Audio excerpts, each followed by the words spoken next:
अपने जवानों को नहीं बचा पा रहा है अमेरिका। सही सुना आपने, अपने जवानों को अमेरिका ईरान से नहीं बचा पा रहा है। इसकी पूरी तफसील, पूरा विस्तार इस वीडियो के जरिए आपको देंगे कि आखिर इसके पीछे की वजह क्या है और आखिर क्यों अमेरिका ईरान से अपने सैनिकों को नहीं बचा पा रहा है। दरअसल कुछ ऐसी प्रोसेस हुआ है, कुछ ऐसी घटना घटित हुई है जिससे ये कहना लाजमी हो गया है कि ईरान से अमेरिका अपने सैनिकों को नहीं बचा पा रहा है। थार्ड और आयरन डोम भी नहीं आ रहा है काम। ईरान का सूरमा बना रहा चूरमा, अब तो जवानों को भी नहीं बचा पा रहा है अमेरिका, क्योंकि इसलिए ईरान लगातार खाड़ी इलाकों में अमेरिकी मिलिट्री ठिकानों को निशाना बना रहा है। और शनिचर को तो ईरान ने जॉर्डन में इस तरह हमला कर दिया कि 2 अमेरिकी सैनिकों की मौत हो गई, 2 अमेरिकी जवानों की मौत हुई। जॉर्डन में हुए हालिया हमले के बाद सवाल उठ रहे हैं कि आखिर अमेरिका के advance air defence system in हमलों को पूरी तरह रोक क्यों नहीं पा रहे हैं।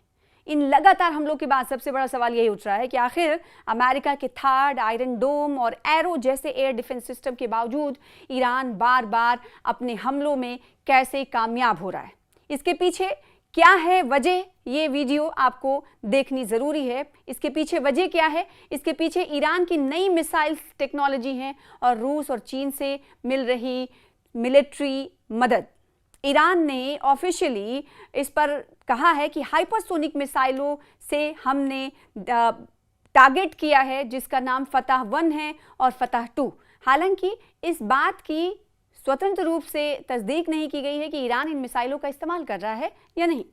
लेकिन ईरान के पास कौन से ऐसी मिसाइलें हैं, जैसे कि हमने 2 नाम लिए, फतह 1, फतह 2, इसकी पूरी क्या कुछ है तफसील और क्या है इसका बैकग्राउंड, किस तरह का मिसाइल है, ये भी जान लेना ज़रूरी है। और कब इसे एक्टिव किया गया ईरान की तरफ से, कब इसे इस्तेमाल में लाए जाने को लेकर फैसला किया गया, ये भी जान लेना बहुत ज़रूरी है। फतह 1 मिसाइल जून 2023 में पहली बार अवामुन्नास के सामने रखा गया और इस मिसाइल की रेंज तकरीबन 1400 किलोमीटर बताई जा रही है, यानी 1400 किलोमीटर दूरी पर ये फतह 1 मार कर सकता है।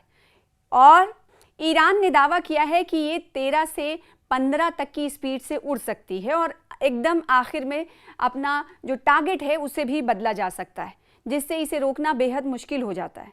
फतह 2 मिसाइल किस तरह की है, इसके बारे में बताया गया है कि मिसाइल इसे नवंबर 2023 में दुनिया के सामने पेश किया गया।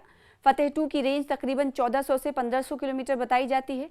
ईरान ने दावा किया है कि इसमें हाइपरसोनिक ग्लाइड व्हीकल यानी HGV तकनीक का इस्तेमाल किया गया है, जिससे ये रिवायती बैलिस्टिक मिसाइलों की कंपैरिजन में कहीं ज़्यादा जटिल उड़ान भर सकती है। एयर डिफेंस को कैसे चकमा देती हैं ये मिसाइलें, ये भी जान लेना ज़रूरी है। एक्सपर्ट्स इस पर क्या कहते हैं? एक्सपर्ट्स के मुताबिक इसकी सबसे बड़ी वजह हाइपरसोनिक स्पीड और मैनूवर करने की क्षमता है। समान बैलिस्टिक मिसाइलें एक तय रास्ते पर उड़ती हैं, इसलिए राडार पहले ही उनके संभावित टारगेट का अनुमान लगा लेते हैं।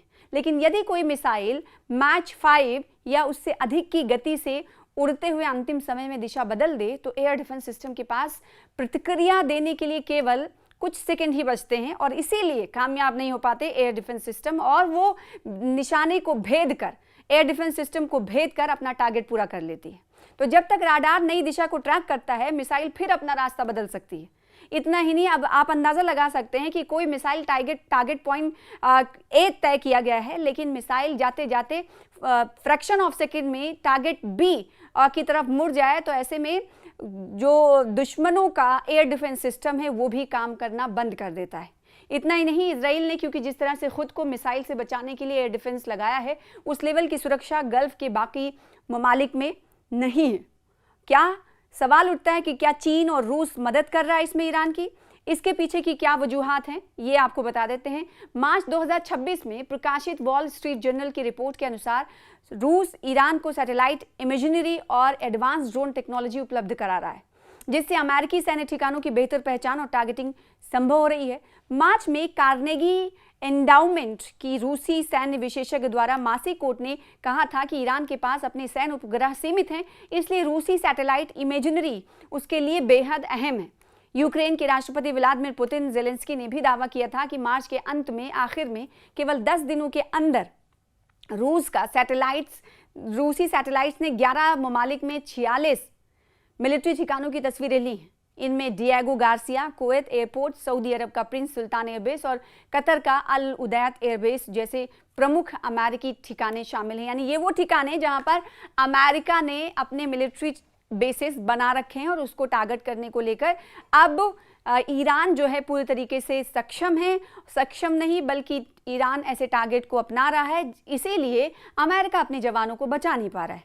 रूस इसलिए मदद देता है क्योंकि उसे यूक्रेन युद्ध में ईरान से ड्रोन मिल रहे हैं।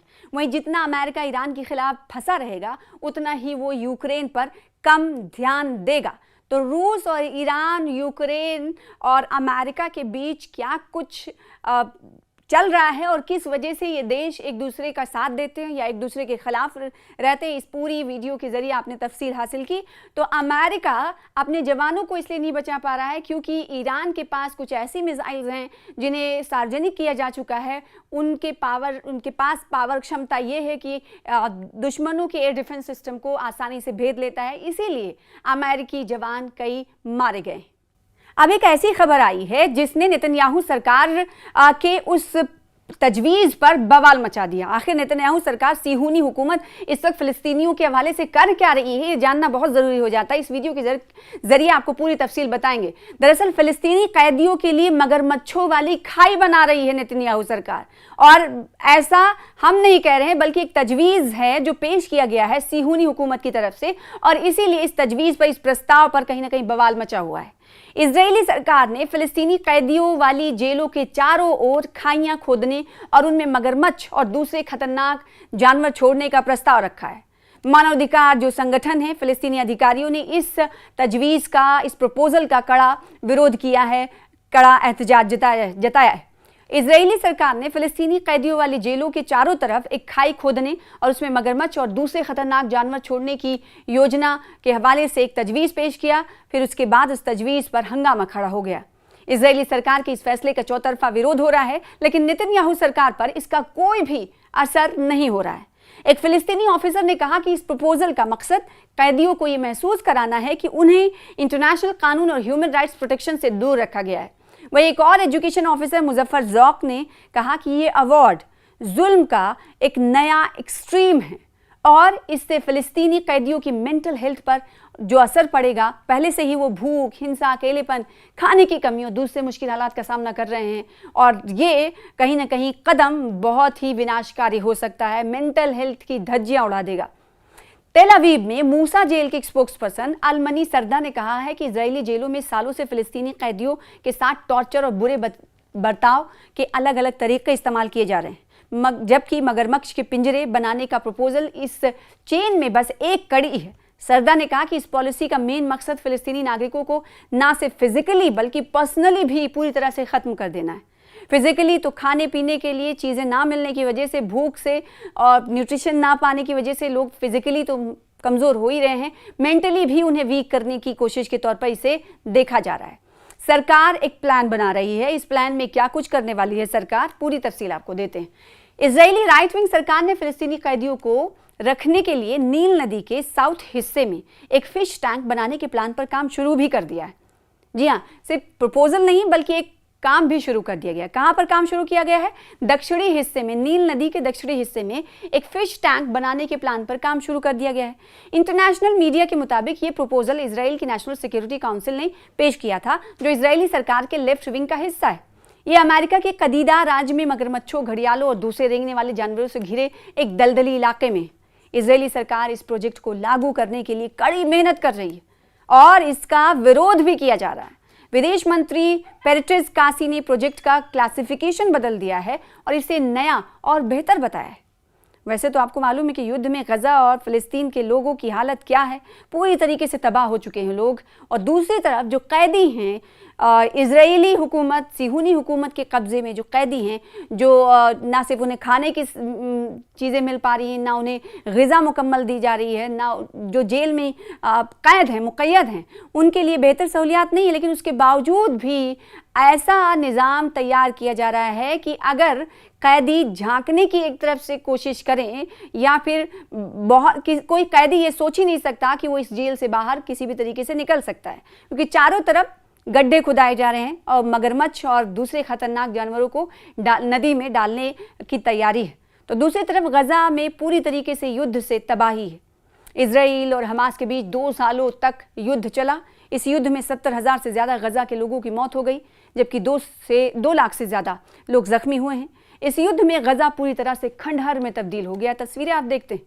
इजरायली फ़ौज हज़ारों की संख्या में फ़िलिस्तीनियों को कैद करके इजरायली जेल में डाल चुकी है, और जिन कैदियों को इजरायली जेल में डाला गया है वहाँ उसके इर्द गिर्द अब गड्ढे खोदे जा रहे हैं ताकि ख़तरनाक जानवरों को उसमें डाला जा सके, उनकी मेंटल हेल्थ को नुकसान पहुँचाया जा सके।